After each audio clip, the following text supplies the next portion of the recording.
Hello friends, welcome back to my channel Wellness with Rachna.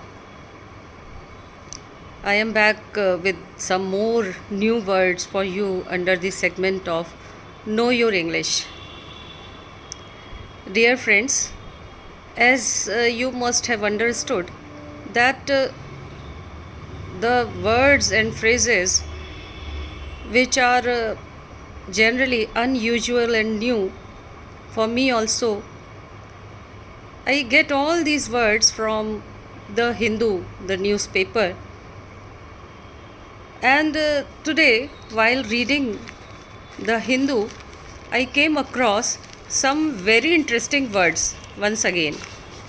And so I am sharing the words and their meanings with you. One word is laconic. You may have heard this word. It is LACONIC, laconic. How did it came into being? This this has an interesting answer.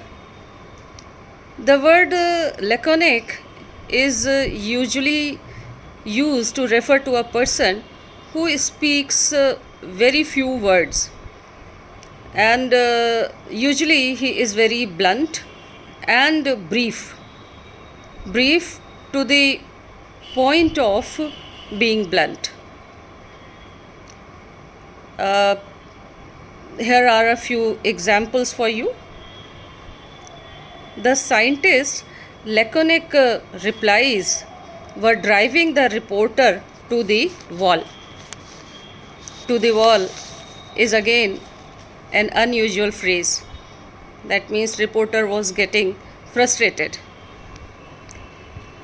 Or another use is Mr. Das's laconic speech left everyone wondering if something was wrong. From where does this word come?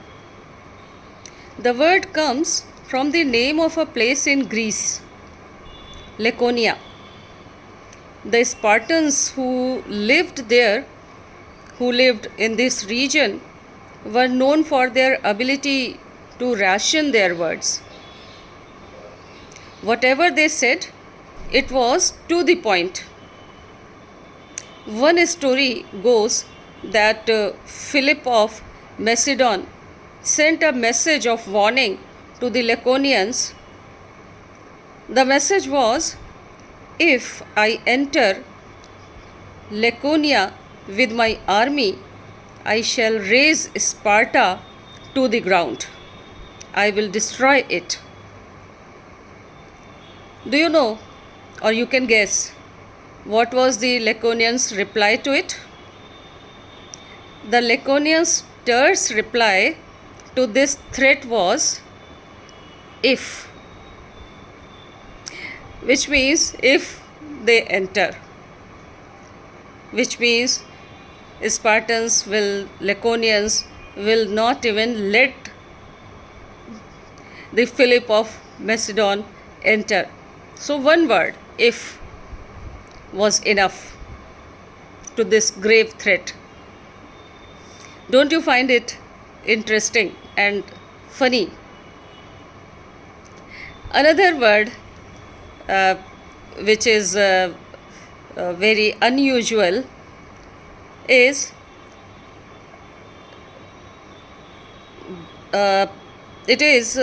brontophobia. Now, what is the meaning of this? If I ask you, is there a word for someone who fears thunder and thunderstorms?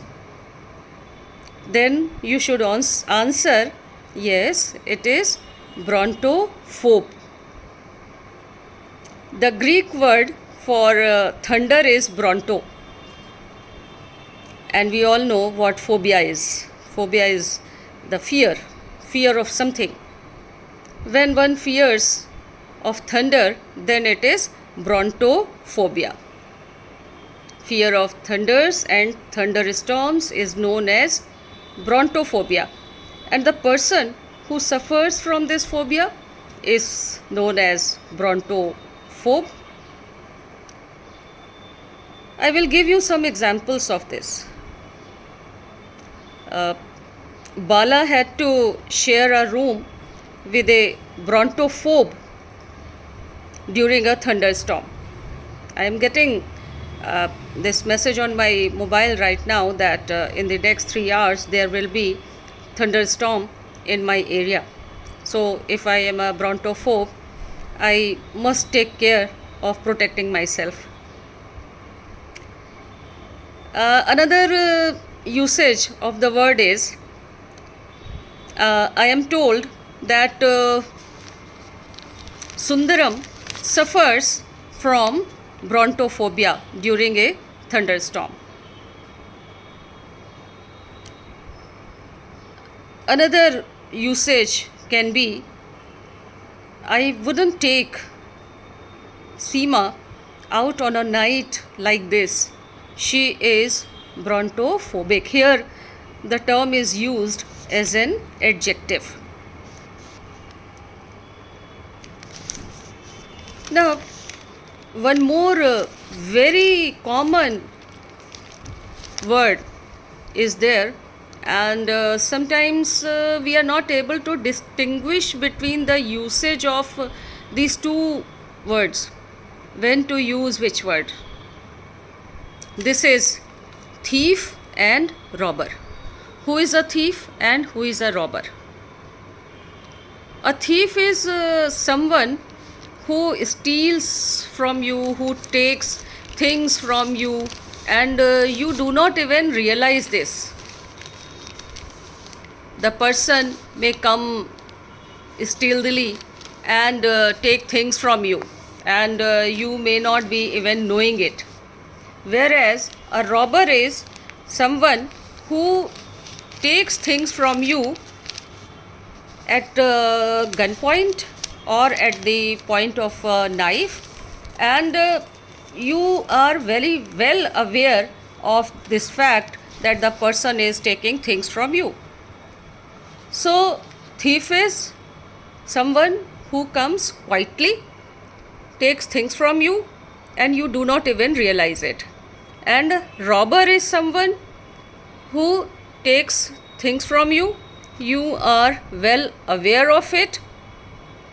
You are aware of the presence of the person, and he may threaten you with a gun or a knife, and you are forced to part with your belongings.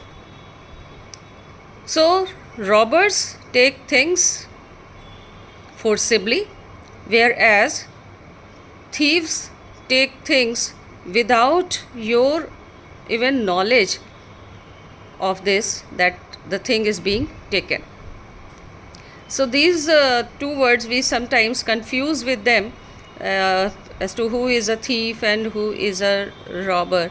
I know that you must be thinking that I am talking about two very negative words, but in this word of cyber threat, we see that sometimes people call us and threaten us and take things from us. This may be a video call, this may be a phone call. This is robbery. And there are times when a link is sent and we click on it, and then weird things start happening. And this, I would say, is theft, because you did not know as to what is happening, but you start losing your data, your money, your information.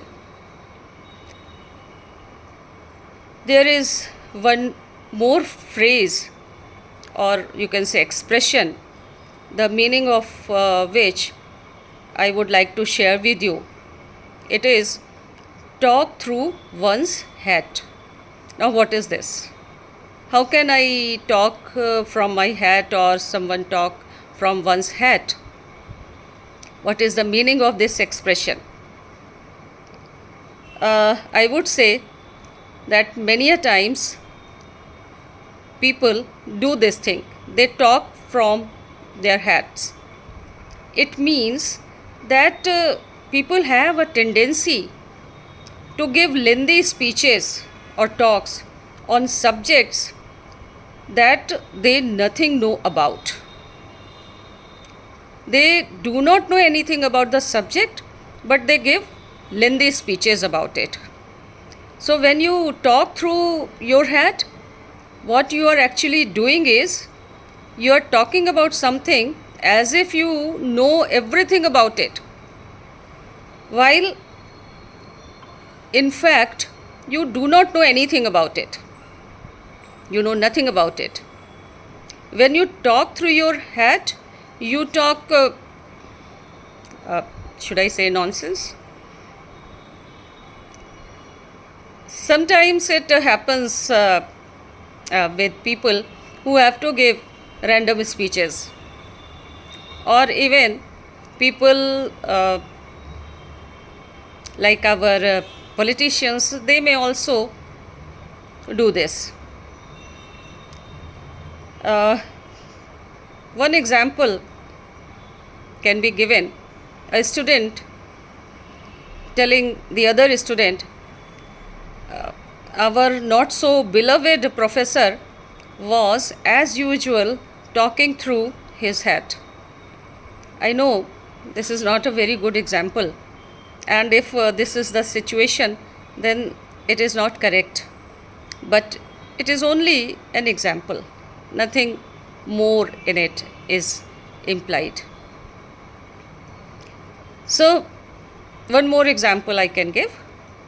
Jayashree was talking through her hat. She doesn't know anything about chemistry. So she was talking through her hat means she doesn't know anything about chemistry, but she was posing as if she knew everything about the subject. Friends, I have shared these words and their meanings and usage with you so that you can enhance your vocabulary. You can add words to your dictionary. In fact, it is always advisable to read newspapers and magazines, and if you do not know the meaning, pronunciation, usage of a particular word, you must write it down and find the meaning, usage, and everything like origin of the word from the dictionary. That will be a good idea. It will enrich you, and you will be able to take part in various group discussion activities. And even if you are not taking part in any GD, it will enhance your skill, your communication skill. So with this, I would bid goodbye to you. May you have an enjoyable evening, and if you have not subscribed to my channel, please do subscribe. Watch my other videos also under the section of Know Your English, and share these videos with your friends. Thank you so much for watching this video till end. Goodbye.